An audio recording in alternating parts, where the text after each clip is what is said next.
Belə maşınların içine oturmaqdan paltarım zadım qalmayıb evdə. İtəliyün getdi.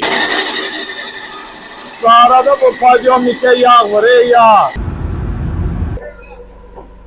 Ya Allah, gedək görək bu leşin başına nə iş gəlir. Düzəlmişəm. Leşqa 4-cü hissə. Artıq W124 Kuza avtomobilini tam olaraq demək olar ki, söktük. İndi ən qızğın proseslər indi başlayır. Avtomobildə görəcəyimiz işləri çalışırıq ki, hissə-hissə sizlərə görsədək. İndi avtomobilimizi qumlamaya aparırıq.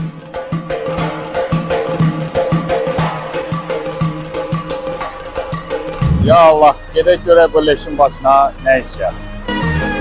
Qumlamada görüşərik.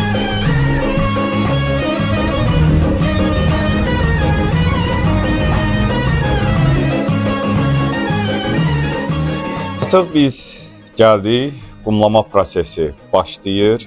Dediyim kimi avtomobildə hər bir iş tam detallı şəkildə sizə göstəriləcək. Mesajlarınızı oxuyuruq, hamısını çalışırıq cavablandıraq.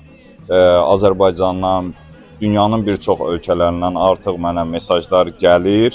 Biz çalışırıq ki, hər mesajı görüntülərlə cavablandıraq.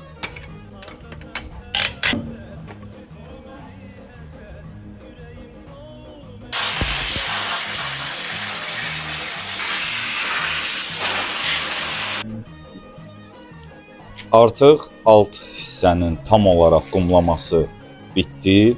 Avtomobilin altında olan yağlar, paslar hamısı təmizləndi. Artıq avtomobilimizi götürüb yenidən servisimizə qaydırıq.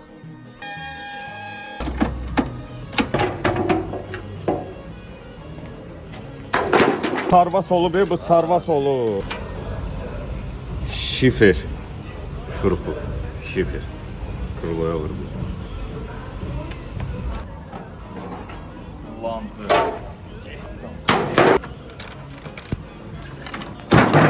Avtomobilimiz qumlamadan gəldi, servisimizdədir. Biz əlavə söküntü işlərin yenidən davam edirik. Qeyd edim ki, bundan sonraki əsas işlərimiz avtomobilin gördüyünüz ön hissəsini dəyişməkdir. Bu ön hissəni dəyişməyin səbəbi var. Düzdür, bəzən kommentlərdə yazırsınız mənfi fikirlər və yaxud da müsbət fikirlər. Bunun dəyişmə əsas səbəbi ona görə ki, bu avtomobilin ön hissədən zərbəsi olub və ağır zərbə keçirdi və burada işlər görülüb. Ön hissədə biz məcburi şəkildə avtomobilin ön hissəsini tam dəyişəcəyik. Gələn bölümdə mən sizinlə bir yerdə avtomobilin ön hissəsini tam olaraq maraqlı da bir yer tapmışam, oranı sizə göstərəcəm. Yəni 124 Kuza'ya aid demək olar ki, hər şey var. Bir yerdə gedəcəyik, yeni ehtiyat hissələri alacağıq avtomobilə və yenidən dönüb dəmirçi işlərimizi görəcəyik.